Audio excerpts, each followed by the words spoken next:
जयपुर में एक व्यक्ति रहते थे, उनका नाम था घाटम। घाटम नाम था।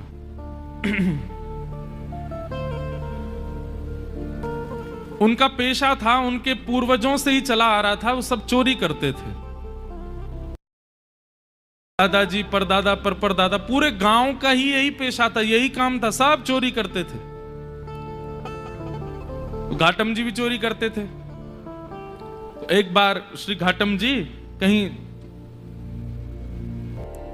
एक बार रात में बैठे थे चोरी करने के लिए, तो उस दिन कोई व्यक्ति तो मिला नहीं उनको मालदार, लेकिन झोला लिए हाथ में और जटाएं बांध करके कोई संत वहां से जा रहे थे। घाटम जी बेचारे 2 दिन से तो उनको कुछ चोरी हुई नहीं थी, फिर भी मन में विचार करने लगे, तो महात्मा है, इनकी क्या चोरी करूं मैं, कोई बात नहीं, चोरी नहीं करता हूं, प्रणाम कर लेता हूं जाके। और घाटम जी उनके मार्ग पर आ गए और अर्धरात्रि का समय, घनघोर अंधेरा, प्रणाम किया। महात्मा रुक गए, बोले अरे खुश रहो वत्स, क्या नाम है, नाम आदि पूछा, कहां रहते हो, स्थान बताया, क्या करते हो। घाटम जी बोले मैं चोरी करता हूं। महात्मा को यह बात बड़ी बढ़िया लगी कि इसने छुपाया नहीं मुझसे, सत्य बोला। बोले चोरी क्यों करते हो भाई, चोरी डकैती करना ही अच्छी बात नहीं है, मत किया करो, अच्छा काम नहीं है। बोले महाराज काम तो अच्छा नहीं है मैं जानता हूं, पर यह तो मेरे परिवार का पेशा है, मेरे पूर्वजों से चली आ रही है चोरी, हमारा परिवार इसी में ही निपुण है। मेरा बेटा है अभी 5 साल का, उसको भी तैयारी करा रहा हूं मैं। महात्मा बैठे बैठे, संत का स्वरूप है वो जहां जाए, अगर दिख रहा है कि कुछ दूषित स्थान है, दिख रहा है कि इसके अंदर कुछ कमियां हैं, उसको सुधार करे, इसीलिए वो संत बना है, इसीलिए वो साधु बना है। महात्मा को चिंता हो गई, बोले अगर मैं इसको कुछ सिखा करके नहीं गया और इसका जीवन परिवर्तित करके नहीं गया, तो इस मार्ग से निकलना मेरा दुष्कर हो जाएगा। ठाकुर जी ने मुझे इस मार्ग से भेजा है, इसका मतलब ठाकुर जी चाहते हैं कि इसको मैं कुछ बताऊं। बोले सुनो ये घाटम, तुम चोरी मत किया करो, तुम छोड़ दो चोरी। बोले महाराज जिसके रग रग में, जिसके रक्त में चोरी हो, वो कैसे छोड़ सकता है। अरे हम तो ऐसे हैं, परिवार में भी हम लोग रोटी भी पानी हो तो हम चोरी करके ही पाते हैं, हम रसोई में मांगते नहीं रोटी दे दो, हम वहां भी चुपके से ही जाते हैं। इतना ज्यादा हम लोगों में चोरपन घुस चुका है कि अब ये निकल नहीं सकता। महात्मा थोड़े व्याकुल थे, तो घाटम जी बोले भगवान आप देखिए व्याकुल मत होइए, मैं भी विवश हूं कि मैं नहीं छोड़ सकता चोरी, पर हां चोरी के अलावा जो कहोगे वो करूंगा। चोरी तो मैं करूंगा, लेकिन उसके अलावा आप जो कहोगे वो मैं अपने जीवन में उतार लूंगा, उस आज्ञा को मैं सर्वोपरि मानूंगा, बस चोरी को छोड़ने को मत कहो, चोरी के साथ साथ जो कहोगे मैं करूंगा। महात्मा ने विचार किया, महात्मा बोले ठीक है 4 बातें लिखो। सबसे पहली बात, तुम सत्य बोलोगे। घाटम जी बोले ठीक है, आज के बाद चाहे कुछ हो जाए मैं सत्य ही बोलूंगा। दूसरी बात लिखो, संत जनों का खूब सम्मान करोगे, आदर करोगे। बोले जी महाराज जी। तीसरी बात लिखो, जो भी लाओगे घर में, चाहे चोरी करके लाओ, चाहे प्रेम से लाओ, कमा के लाओ, सबसे पहले ठाकुर जी को निवेदित करोगे, उसके बाद स्वीकार करोगे। बोले जी। और चौथी और अंतिम बात, कहीं मंदिर दिख जाए, मठ दिख जाए, आश्रम दिख जाए, संत दिख जाए, 100 काम छोड़ के चोरी करके भाग रहे हो, सिपाही पीछे पड़े तो भी रुकोगे, प्रणाम करोगे, फिर जाओगे।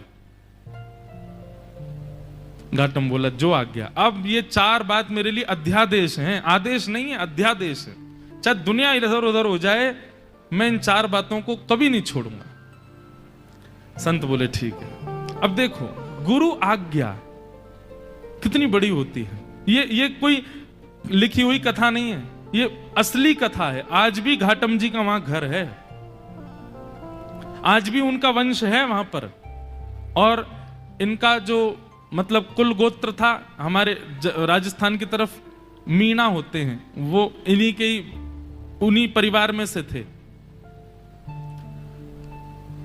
तो घाटम जी ने अपने गुरु की आज्ञा मान ली, बोले 4 बातें मुझे करनी है।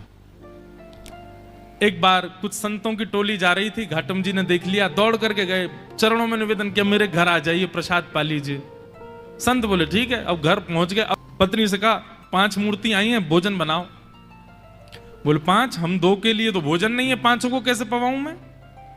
घाटम जी बोले गुरु आज्ञा निरर्थक हो जाएगी, मुझे कैसे भी इनको 5 को प्रसाद तो पवाना है।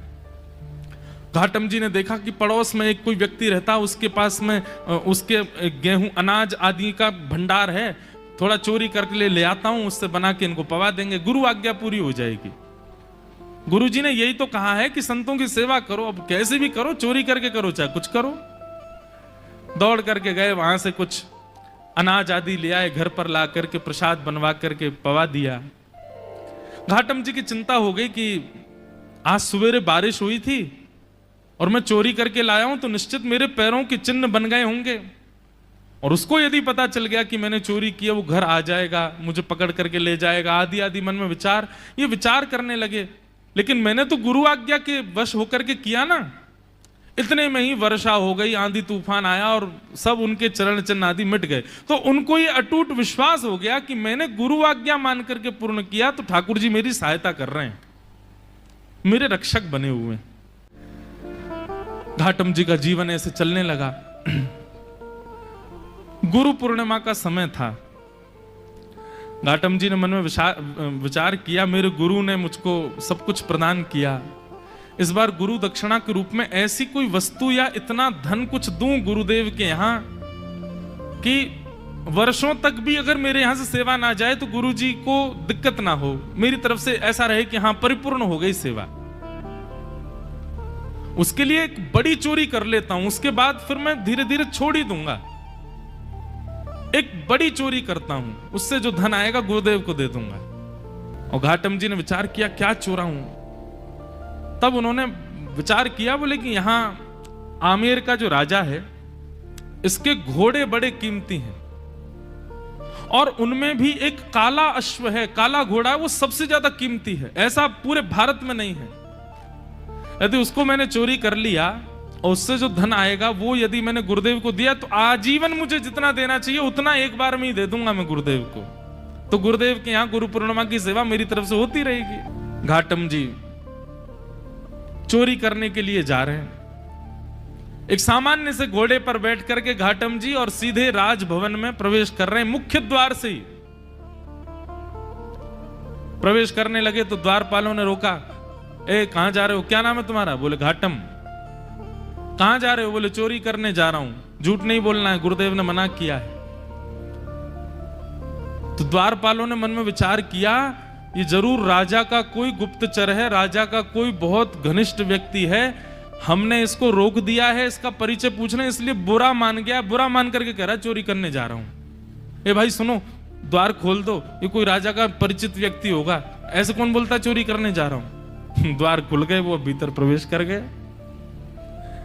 भीतर प्रवेश करके घुड़साल में गए, वहां सबसे महंगा घोड़ा जो काला अश्व था उसको खोल लिया, बैठ गए, लेकर के बाहर आने लगे, खुले में ही सबके सामने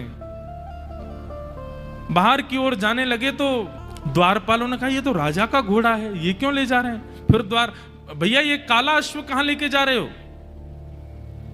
बोले चोरी करने आया था, चोरी कर ली, अब चोरी करके ले जा रहा हूं।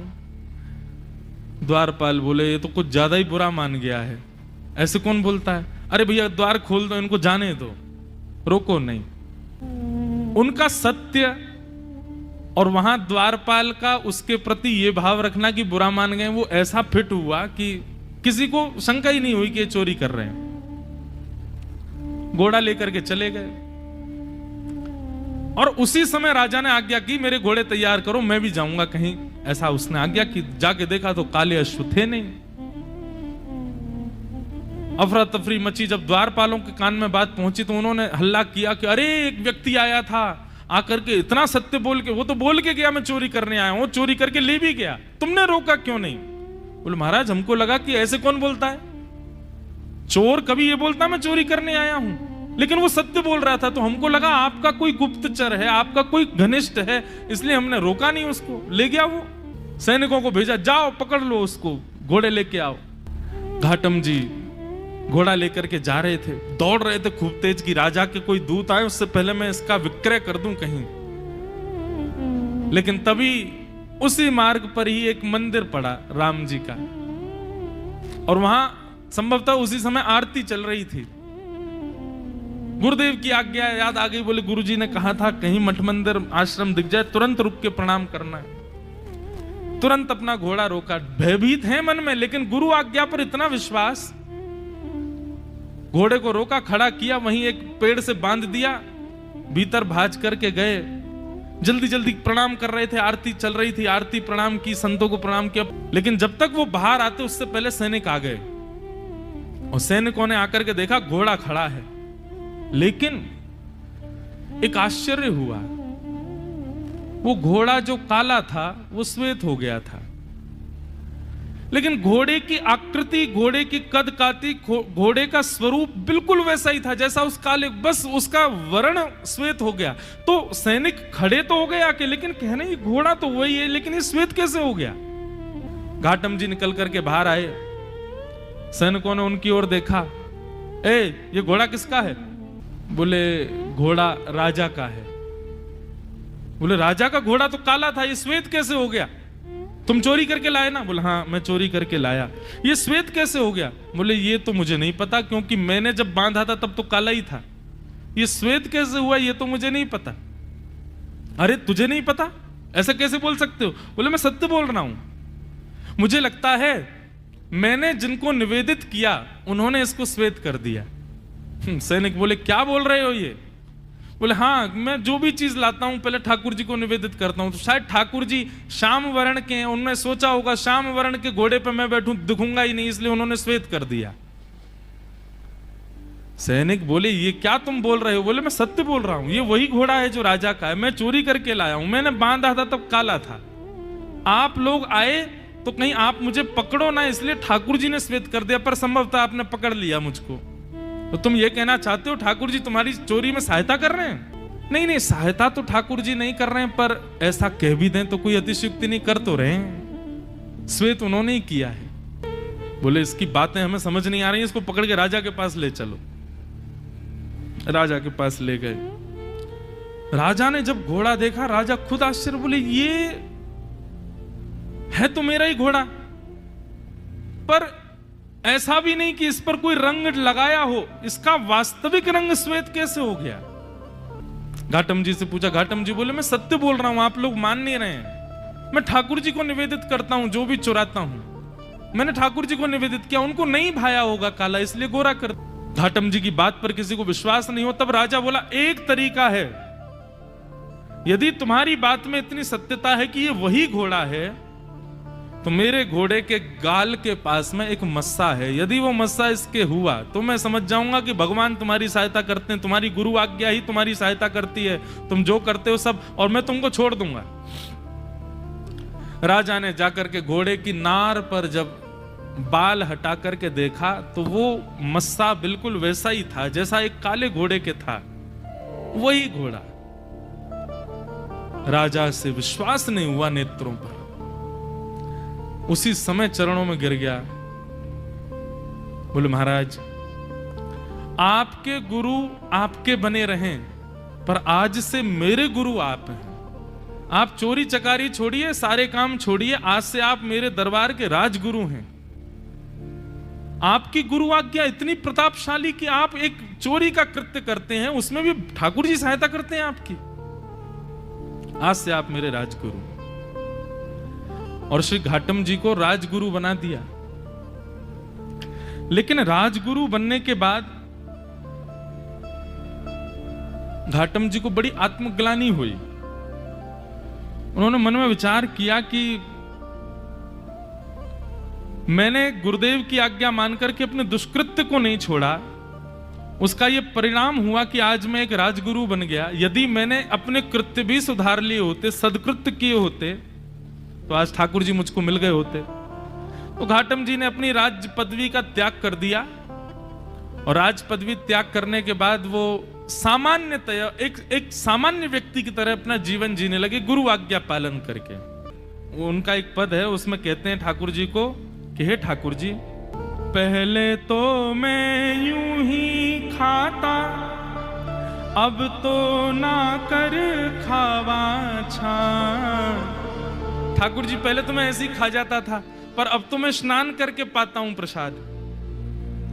गल में माला माथे पे तिलक, थारे निमित्त लगावा छा, महाने तो ऐता कर दीना, थाने की ना काई। मैंने तो इतना कर लिया आपके लिए, आपने मेरे लिए क्या किया ठाकुर जी? घाटम दास जात को मीना, तारोगे की ना। इतनी सरल सहज वाणी उनकी। ठाकुर जी से कह रहे मैंने आपके लिए इतना कुछ किया, अब तो मैं नहा के खाता हूं, अब तो तिलक लगाता हूं, माला पहनता हूं गले में। ठाकुर जी अब तो कृपा करो मुझ पर।